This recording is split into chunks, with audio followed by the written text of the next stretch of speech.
بسم اللہ الرحمن الرحیم۔ پارہ نمبر 3 کا مختصر خلاصہ تلک الرسل کے الفاظ سے اس تیسرے پارے کا آغاز ہوا۔ آیت نمبر 254 میں پہلی مرتبہ زکوٰۃ کا حکم سنایا گیا۔ اس سے پہلے مکہ میں صدقہ و خیرات کا حکم عام تھا، اب مدینہ میں زکوٰۃ فرض ہوئی۔ اس کے بعد اللہ تعالیٰ نے آیت الکرسی کی شکل میں ایک طویل آیت میں اپنی ذات و صفات اور طاقت و قوت کا اظہار فرما دیا۔ آیت نمبر 259 میں موت کے بعد کی زندگی ایک خوبصورت واقعے کو بیان کر کے سمجھائی گئی۔ یہ مثال اللہ تعالیٰ نے اپنے پیغمبر سیدنا عزیر علیہ السلام کو بتائی۔ متصل اس حوالے سے قرآن کریم میں ایک مفصل واقعے کا ذکر ہے۔ آیت نمبر 260 میں سیدنا ابراہیم علیہ السلام کو ایمان بالغیب پر ایمان، عین الیقین اور حق الیقین کے درجات میں پہنچا کر عملی شکل میں پرندوں کو مار کر پھر زندہ کر کے دکھایا۔ آیت نمبر 274 میں سود کی حرمت، ممانعت اور اس کے مفاسد کا بیان ہے۔ اس کے بعد تجارت، کاروبار، لین دین، معاہدوں کو تحریر میں لانے اور ایفائے عہد کی پابندی کی تاکید کی گئی ہے۔ یہ آیت دین قرآن کریم فرقان حمید کی سب سے طویل ترین آیت مبارکہ ہے۔ اللہ تعالیٰ نے آدم علیہ السلام کو جنت سے نکلتے وقت جو دعا سکھائی تھی وہ یہاں سورت کے آخر میں عطا فرما دی گئی۔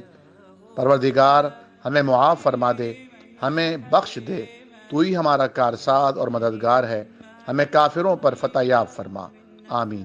سورہ بقرہ یہاں مکمل ہوتی ہے۔ دین کیا ہے اور اس کے طریقے کا بیان سورہ آل عمران میں کیا گیا۔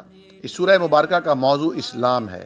سورہ مائدہ میں فرمایا گیا کہ اللہ کے نزدیک دین یعنی نظام حیات تو صرف اسلام ہے۔ سورہ بقرہ میں سیدنا آدم علیہ السلام کا ذکر فرمایا گیا تھا کہ انہیں ماں باپ کے بغیر پیدا کیا گیا۔ اب سورہ آل عمران میں بتایا گیا کہ عیسیٰ علیہ السلام بغیر باپ کے پیدا کیے گئے۔ اللہ جو چاہتا ہے کرتا ہے۔ اس کے بعد قرآن کریم کی آیات کے بارے میں بتایا گیا کہ آیات کی 2 اقسام ہیں، ایک آیات محکم ہیں اور دوسری آیات متشابہات ہیں۔ آیات محکم میں واضح احکامات ہیں کہ یہ کرنا ہے اور اس سے رکنا ہے، لیکن دوسری قسم آیات متشابہات پر مشتمل ہے، اس پر ایمان لاؤ کہ اس میں اللہ تعالیٰ کی حکمت پوشیدہ ہے۔ نیز واضح کیا گیا کہ جو لوگ علم میں رسوخ رکھتے ہیں وہ ان متشابہ آیات میں الجھ کر غلط تعویلات اور غلط مطالب اخذ کر کے گناہ کمانے کے بجائے اس پر ایمان رکھتے ہیں۔ اس کے بعد بتایا جا رہا ہے کہ اللہ تعالیٰ کی خوشنودی اور قرب حاصل کرنے کے لیے حضور کریم صلی اللہ علیہ وسلم کی اطاعت لازمی ہے۔ اللہ سے محبت کا عملی اظہار دن کے 5 اوقات میں نماز کے ذریعے ضروری ہے۔ سیدہ مریم علیہ السلام کی پیدائش اور بیت المقدس یعنی ہیکل سلیمانی میں ان کی پرورش کا تذکرہ ہے۔ انہوں نے ہیکل کے مقدس میں مقدس ماحول میں پرورش پائی۔ ایک دن فرشتے نے آ کر خوشخبری سنائی کہ ان کے ہاں عیسیٰ علیہ السلام پیدا ہوں گے۔ ادھر سیدنا زکریا علیہ السلام کو بھی خیال آیا کہ وہ بھی اللہ سے اپنے لیے وارث مانگ لیں۔ اللہ تعالیٰ نے ان کی دعا بھی قبول فرمائی اور یحییٰ علیہ السلام جیسا نیک صالح بیٹا عطا فرمایا، جسے بعد میں تاج نبوت سے بھی سرفراز فرمایا گیا۔ عیسیٰ علیہ السلام کا زمانہ طبی عروج اور میڈیکل سائنس کا زمانہ تھا، تو عیسیٰ علیہ السلام کو جو معجزات عطا ہوئے وہ اپنی نوعیت کے منفرد معجزات تھے۔ آپ پیدائشی اندھے کو بینا کر دیتے، لا علاج مریض کوڑ اور جذام جیسے موذی امراض کا شکار آپ کے پاس آتے اور شفا پاتے۔ آپ مریض کو چھوتے اور وہ تندرست ہو جاتا۔ یہودی سیدنا عیسیٰ علیہ السلام سے شدید عداوت رکھتے تھے کیونکہ انہوں نے توریت میں اللہ کے احکامات کو بدل ڈالا تھا، حلال کو حرام اور حرام کو حلال بنا دیا تھا۔ سیدنا عیسیٰ علیہ السلام نے آ کر ان کے مذہب پسندی کی حقیقت کھول دی تھی۔ اسی دشمنی اور عداوت نے انہیں حضرت عیسیٰ علیہ السلام کے خلاف سازشوں پر اکسایا تھا۔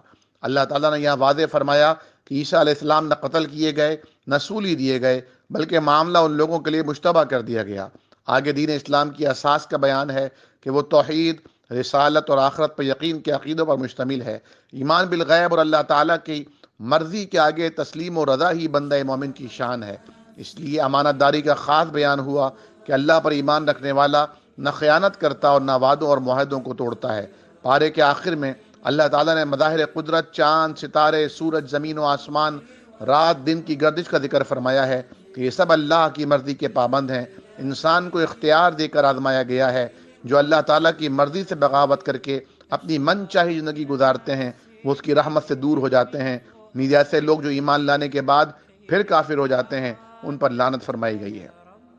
اللہ تبارک و تعالی مختصر ترین اشاراتی خلاصہ سننے والوں کو کہنے والوں کو، لکھنے والوں کو عمل کی توفیق عطا فرمائے، اور اسے آگے پہنچانے والوں کو اللہ رب العالمین سلامت رکھے۔ السلام علیکم ورحمۃ اللہ وبرکاتہ۔